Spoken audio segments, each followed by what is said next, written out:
the Social Science Speaker Series today. This is our second last event for the year, and I hope you've enjoyed the previous speakers and you'll enjoy today's and our last speaker in March. On behalf of my name is Lorraine McNeil, and I'm a professor of sociology and anthropology in the School of Language and Liberal Studies, as some of you know. And it's my great pleasure today to introduce our speaker, Dr. Ajamu Nangwaya. Ajamu, or Dr. Nangwaya, which do you prefer? Ajamu. Ajamu comes to us today from Toronto, where he works as an educator and an activist. He teaches courses at Seneca College, and he works in a number of community organizations. He works in the Committee for the Elimination of Police Violence. He's involved in the Committee to End the Occupation of Haiti, and he's involved in a number of African justice struggles. I know I didn't get that completely right, but he's also a prolific writer. He enjoys writing and he enjoys conversation. And it's my great pleasure to, on behalf of the Social Science Speaker Series, welcome him here today.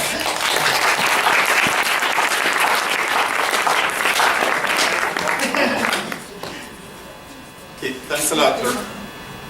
I think, can you hear me? Yep. Okay, thanks a lot, Lorraine, for the introduction, and you did get it right. And I'm glad to be here at Fanshawe College to speak on a topic that's very important, on a topic that affects the lives of many of us inside this venue or in this lecture hall. It's a topic that you may not think a lot on, and it's a question of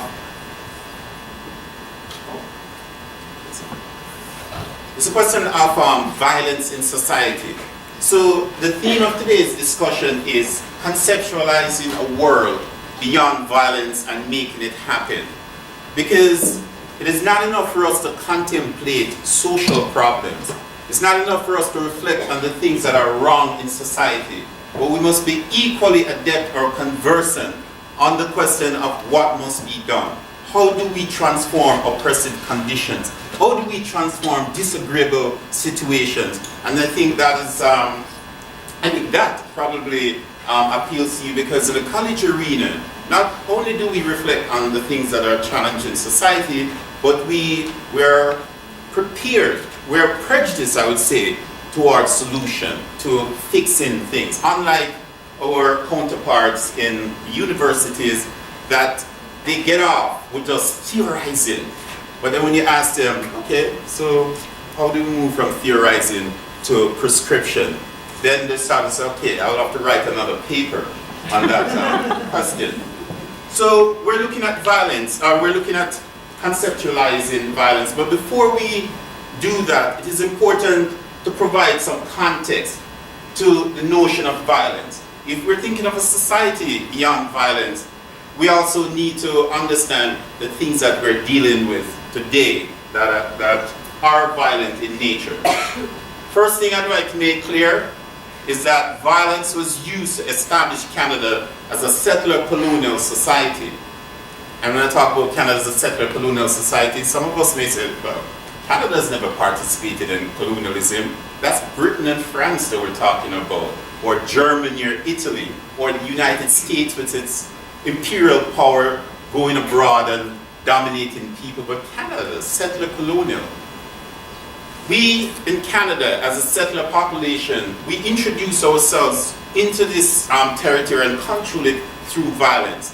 When we push the indigenous people off the land that on which they organized their society economically, politically, socially, culturally, spiritually, and push them onto reserves, that was an act of violence. When we created legislation that imposed on indigenous people acts of assimilation, that is a violent act, because we didn't negotiate with the people.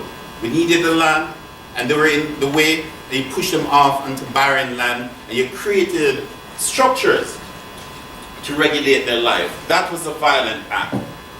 The maintenance of colonial rule over the indigenous people, we're still using violence to maintain it, whether through the RCMP or regular police force to regulate the activities of indigenous people, whether it's when indigenous people decide that they would like to reclaim lands that they didn't cede to the Canadian state, the army or the police or some coercive force is used to maintain that.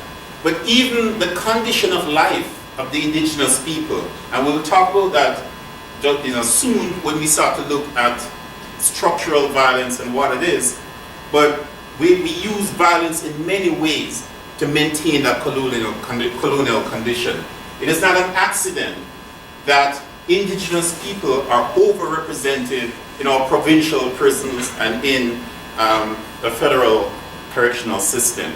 That's what people usually do to colonial people. The people who are colonized, we use the prison as a way to regulate and control the people. So we need to be clear about that when we talk about violence, that Canada is a violent political construct. It's a violent, it's very violent with respect to how it deals with the indigenous people and also other people who resist, whether it's racial domination or people who are outside the prescribed norm or who are in violation of it.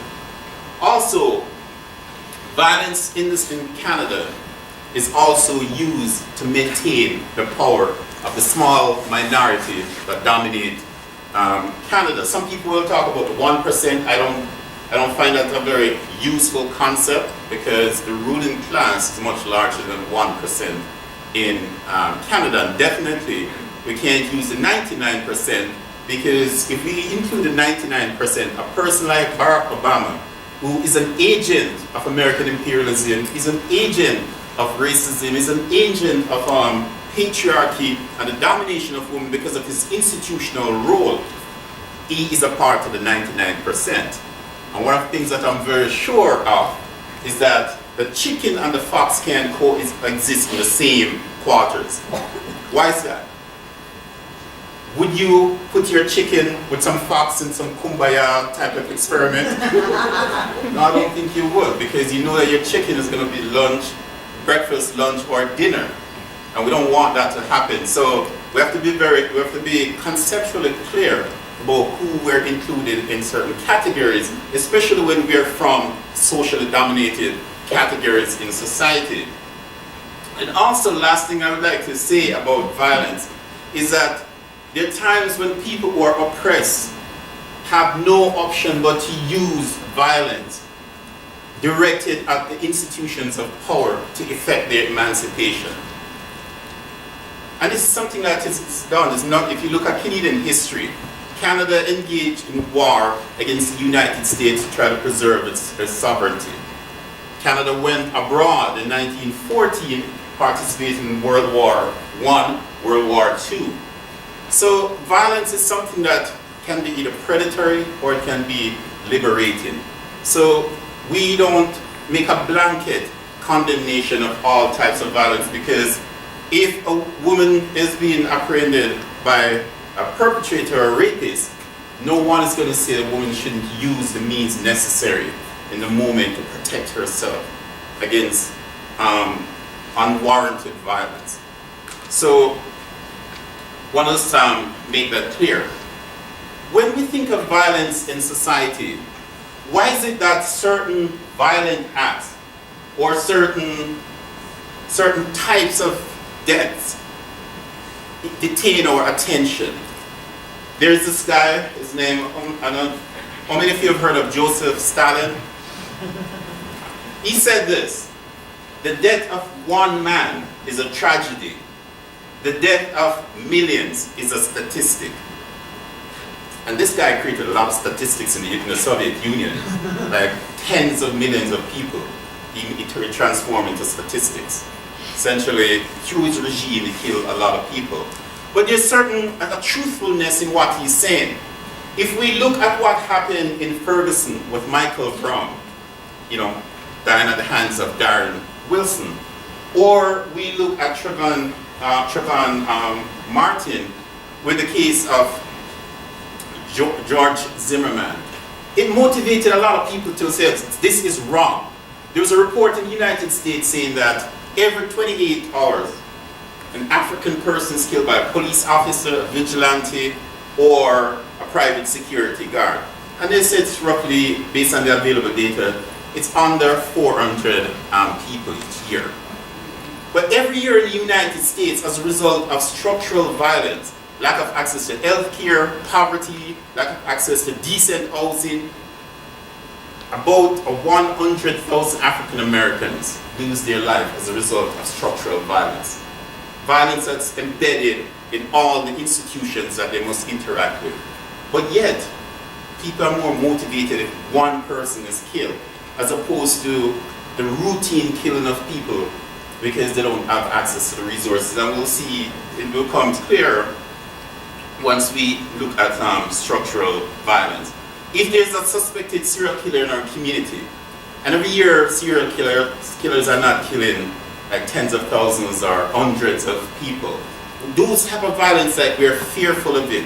But the violence that will result in death from poverty, from homelessness, from lack of access to health care, from unequal access to education, those things will kill many more people. But those type of violence don't start with us. For example, many people have, will fear losing their life as a result of traveling on a plane.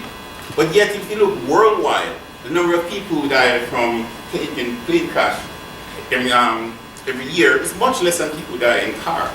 But we're not fearful of getting in a car. But when something is dramatic, it's out there, it tends to detain our attention. In 2014, there was estimated in 2014 that about 40,000 men in Canada would die from cancer, and 36 women would die from cancer. But at the same time, we're not so startled by such large figure. We're more startled by the fact that, there's about 505 homicides in Canada in 2013. That will startle us more than looking at changing conditions that result in more people dying each year. There's just something about how we respond to certain acts of violence, and we need to start to understand. We need to figure out why it is that certain types of death or people losing their life through certain means will generate more attention, even though it's smaller than deaths that are sources of death that's much larger. Okay, so what is this structural violence? Is this the first time you're hearing the term structural violence? Anyone here has heard it before? Okay, so this researcher was a peace researcher. In the 1969, he coined this term structural violence. And the definition that he gave for it is this, and it's very important to grasp what it is that he's saying. What Galtung said in terms of, or presented as a definition, is that structural violence is any avoidable impairment of fundamental human needs, or, to put it in more general terms, the impairment of human life which lowers the actual degree to which someone is able to meet their needs below that which would otherwise be possible. What he's saying here is, for example, if Canada is a wealthy country, and if you cannot meet your needs for food, if you're poor, and you can't access the basic sustenance of life, if you can't access housing, education, that these things are actual violence, because we do live in a society where we have the resources to potentially fulfill your needs. So if we're not able to do that, it's as a result of structural inequalities that prevent us from accessing it. For example, there are a lot of students from working class background who will not take student loan because they fear getting into debt. Yet their middle class or upper class counterparts are more willing to take on debt to access post-secondary education. One of the things that's very clear in Canada is that the new jobs that are being created, about 70% of them require at least some level of post-secondary education. So if you have poor students who are not able to access education, that is a form of structural violence, because they do not have the means to access resources that they need to live fulfilling lives. The same thing if you don't have access to dental care, and that can impact your physical health, that is an act of violence. Because if you had the social power and the economic power in society, you would have created a national dental care program where you would have access to it. If you had the social power, you would have created a free post-secondary educational structure where there would be no tuition, or you would pay for it out of your pocket. It would be paid for through general taxation. But not only that, you would be provided a stipend. Essentially, you're being paid as an apprentice worker to access education. So, but that's not happening here in Canada, because you don't have access to the social power. The people with the power to influence economic and social policies, educational policies, they do not deem it necessary to have free post-secondary education. If we have free post-secondary education, what it means is that the banks wouldn't be making money through student loans. Insurance companies wouldn't be able to make an income through selling your parents educational policies that would finance your education when you're ready to go to post-secondary institution. There are economic interests that would benefit from the way things as they are.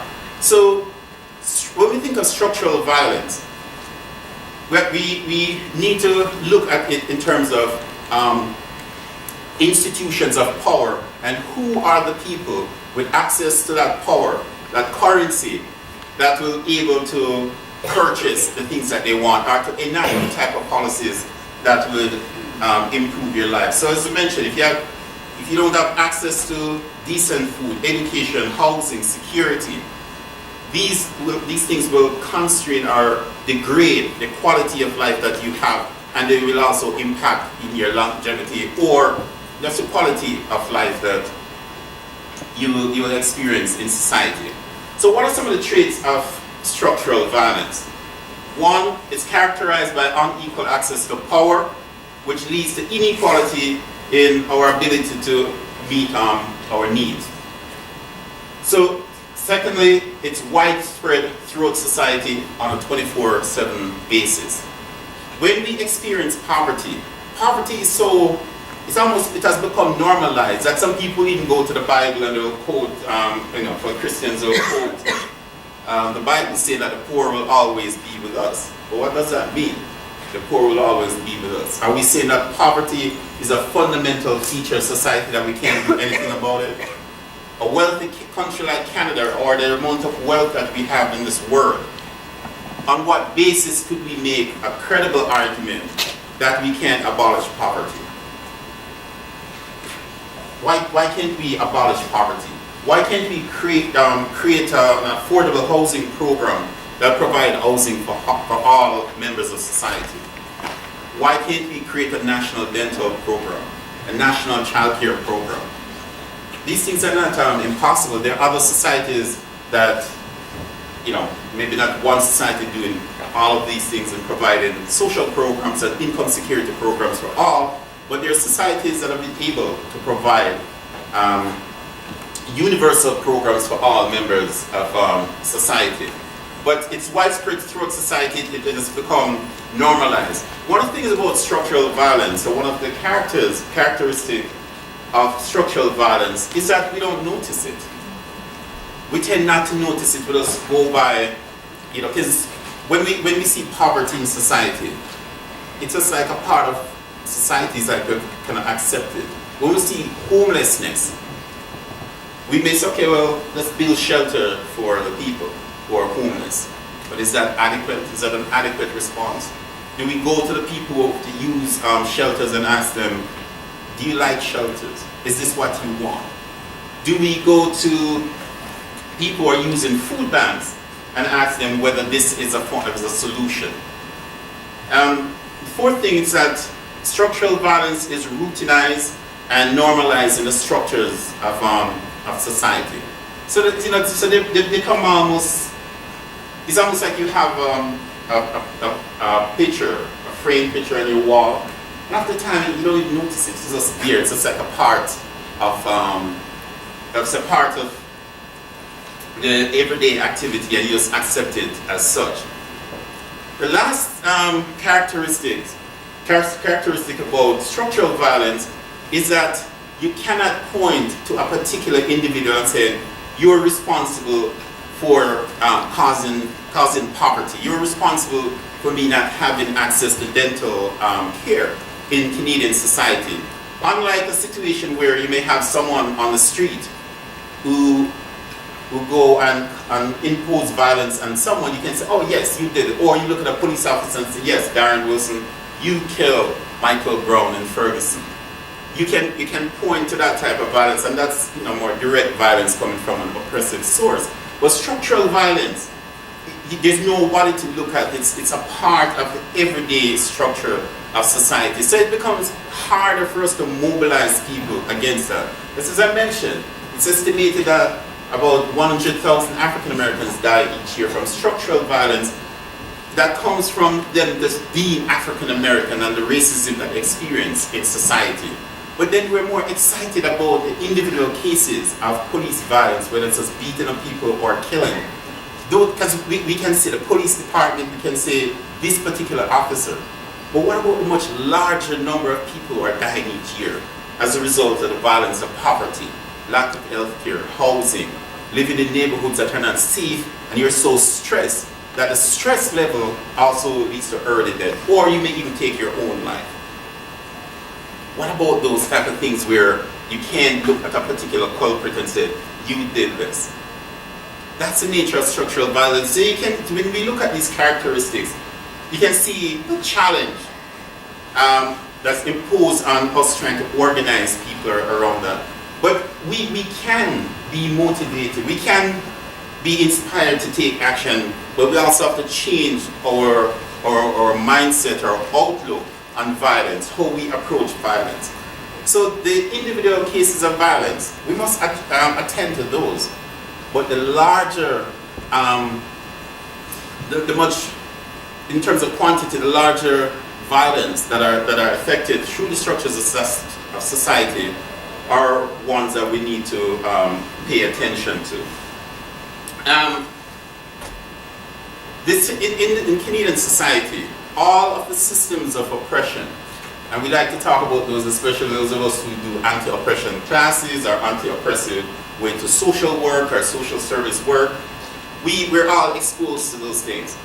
But one of the things we must make clear is that all systems of oppression prevent the particular oppressed group or the relevant oppressed groups from attaining or fulfilling their needs. If we look at capitalism, it's an economic system that's based on two dominant classes. Those of us who sell our labor, and then you have the owning class. These are the people that are able, because of their control over the productive resources of capital and their access to land, access to capital, they are able to dictate the terms on which you are going to sell your labor. And it's on that basis that they'll exploit your labor. They will take the bulk of the profit or economic surplus from economic activity. So it is a system of oppression that contributes to structural violence in society. Patriarchy and its impact on women, that's also another source of violence, structural violence that prevent women from fulfilling their needs. Therefore, when we look at a society like Canada, where on average women will earn 20 cents less on the dollar compared to their male counterpart, what we're looking at is structural violence. It prevents women from meeting their needs through their participation in labor. When we segregate women into certain occupations, and we start this from a woman is a girl, but when we segregate women into certain category of jobs, and we deem those as ones that are not worthy of equal pay as men, that's an act of structural violence. Because those jobs that are usually sex segregated don't pay as well as jobs that, jobs that are dominated by women don't pay as well as jobs controlled by men. For example, you'll find, if you're at a school board, you may find that the janitors with less education earn more money than administrative assistants, who are largely women. So, there are ways that we go about imposing violence, because if you're in a job that's not paying you a livable wage, you're not able to meet some of your needs, your fundamental needs, and that can constrain your life and that of the people who we are responsible for. Heterosexism and homophobia also result in structural violence. It's not an accident that queer youth experience a higher rate of suicide or attempted suicide. It's because of the pressure on them to conform. When we look at homelessness among young people, queer youth experience higher rates of homelessness. And as I say, if you don't have access to decent housing, adequate housing, in a society with the resources to provide adequate housing for all, that's a form of structural violence. The same thing with racism or white supremacy that oppresses indigenous peoples in the Americas, across the world, and also racialized people. They impose violence that prevent us from fulfilling our needs. And the same thing with ableism. When we construct our built environment, when we create policies that do not integrate the needs of people who are differently able or people living with disabilities, we're also imposing violence on them because we have the potential, we have the resources to allow them to fulfill their need, but because of ableism, we prevent them from fully actualizing themselves with the resources that they have at hand. Ageism is also another source of violence. We live in a society that glorifies youthfulness, or that glorifies or put power in the hands of the middle-aged people in society. Young people and children are discriminated against based on how we organize society, and they will feel the effects of structural violence. So we ought to take into consideration the structures, the oppressive structures in society when we deal with violence. And what's also important for us, and I know many of you in social service program, social service worker program, will be exposed to the idea of intersectionality as part of your anti-oppressive analytical framework that you're introduced to. When we look at oppression in society, if we use as one oppression to understand a group, we may end up privileging the most dominant or most privileged people within that group. So if we're looking at women in society, it's not just enough to look at the oppression of women, but we may have to integrate race, sexuality, age, whether your immigrant status into our frame. So once you bring in multiple oppression, it may be complicated and create a complex way of negotiating in the world around a particular group or individual, but you're more likely to meet the needs of the person once we integrate multiple oppressions. So we may look at the different forms of oppression us individually, but in reality, we have to integrate these oppressions because we don't live lives that are compartmentalized. I can't say, yes, I'm an African man here, but I would say I'm a man and I'm an African, or I'm a petit bourgeois person. All of these things, I'm living them together. And in a particular situation, one mark of identity may be more prominent, but we don't live compartmentalized lives. So we have to bring it together analytically and in the policies that we put together. Okay, so here are some instances of structural violence in Canadian society. In 2009, 30% of Canadian children live in poverty, while it stood at 50% for their First Nations counterparts. We look at the general poverty rate based on the 2006 census. In that year, there was a poverty rate of 11% in Canada. But for racialized Canadian, that should be 22%, not 225. It was 22%. But what was interesting, in 2006, for non-racialized Canadians, the rate of poverty was 9%. So all people who weren't racialized put into one category, their general poverty rate stood at 9%. So what this is pointing to is the importance of race. Because in this situation, if we look at, there's general poverty in Canada, and we create a policy to address poverty in Canada, but we don't look at racialized or indigenous poverty, or we don't look at poverty as it affects single are women who are heads of household, like single parent-headed household headed by women. We may design a policy that broadly addresses poverty, but it doesn't look at the specific condition. So at the end of the day, we may think, oh my gosh, like, why are single headed, or why households headed by women still experiencing poverty? Why is it that racialized people are still experiencing poverty? It's because we were only looking at gender. We did not look at class, we didn't look at race, we didn't look at family status. All of these things we have to bring together. But I know many of you have been exposed to that through the anti-oppressive framework that you're introduced to in your courses. When you look at even the case of homelessness, it's unconscionable that a country like Canada should have a homelessness problem. It's estimated about every year about 300,000 Canadians experience homelessness. How can we justify that, given the beautiful language and words that we have in our Charter of Rights, our Constitution? How can we justify having about 300,000 Canadians who are homeless throughout the year or at some point in the year, but it's estimated about 300,000? Like, that's an act of violence. That's what we call an example. That's an example of structural violence.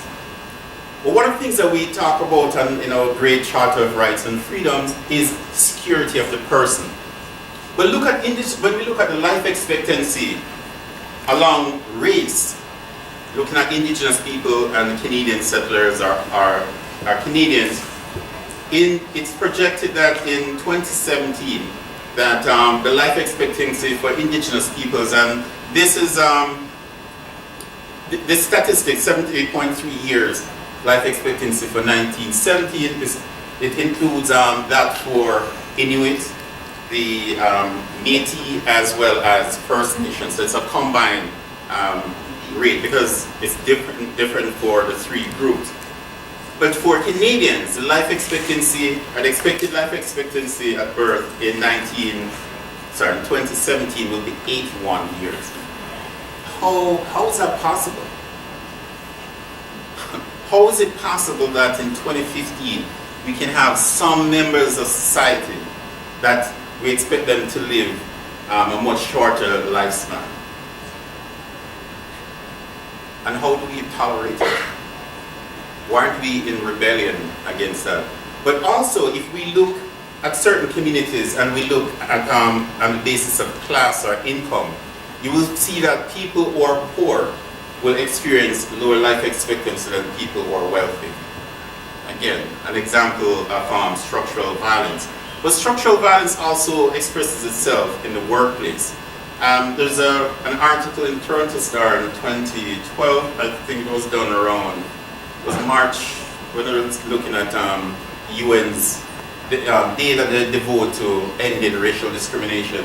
And I pulled this from this article, and it goes, racialized immigrant women earn only 48.7% of the employment income that non-racialized immigrant men earn. While racialized women as a whole earn 56.5%. But then it was $25,204 of what white men earn, which on average then was $45,327. So what we're looking at is a number of factors affecting women. If you're a racialized immigrant women, so you see immigrant status is also important in understanding your status in the workplace and your earning capacity. Your race is also important, and this quote I think drives home the fact that we must approach oppression when we're analyzing oppression and we're developing programs to solve problems. We must bring into the fore a number of factors, all relevant factors, to get the best picture and get the best understanding of what we're dealing with. And again, this is pointing to poverty in Canada, showing that there are poverty affects 3 million people.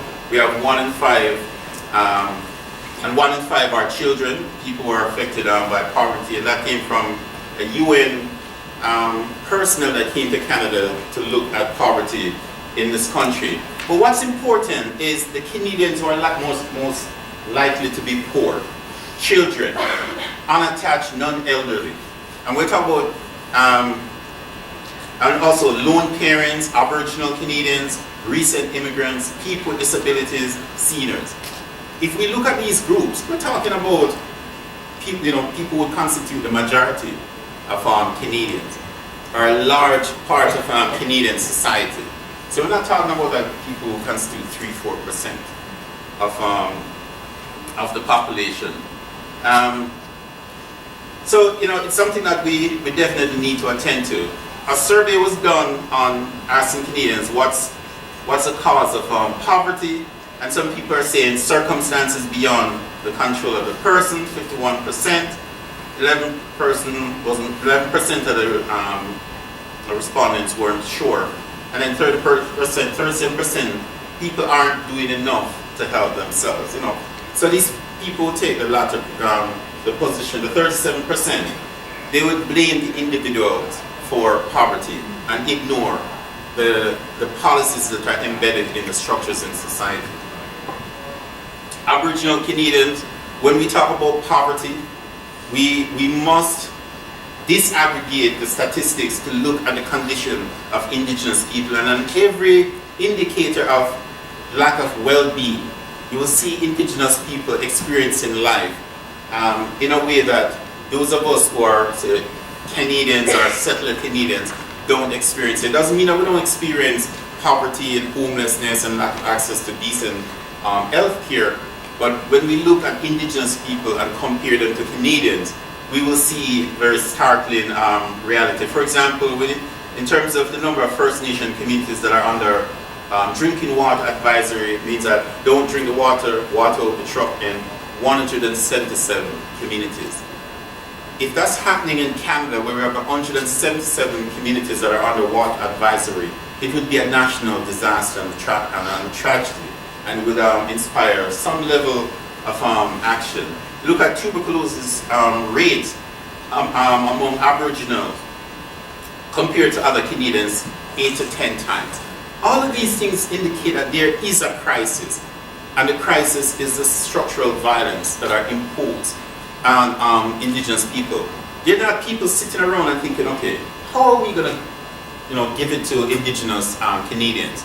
That's not how structural violence works. There are policies, processes in place, and it leads to these type of outcome. And again, Indigenous people don't hold power or have power in this society. They are colonized. They don't have the land on which they can establish their own independent economic base. So we're just looking at that. But when we think of structural violence, we also need to look at it at a global scale, not just in Canada. Structural violence expresses itself in the number of hungry people that exist on Earth. And most of the people are hungry. In 2012 to 2014, 791 people were hungry, and they're mostly located in the global south. When we look at even death, from things like cholera, malaria, typhoid, yellow fever, dengue, it's like most of the deaths are in the global south. 3.5 million deaths from water-related disease. Diarrhea, the second major killer of children across the globe, and in Africa, it's the #1 killer. It shouldn't be. We have enough resources across the world to meet the needs of people in the global south.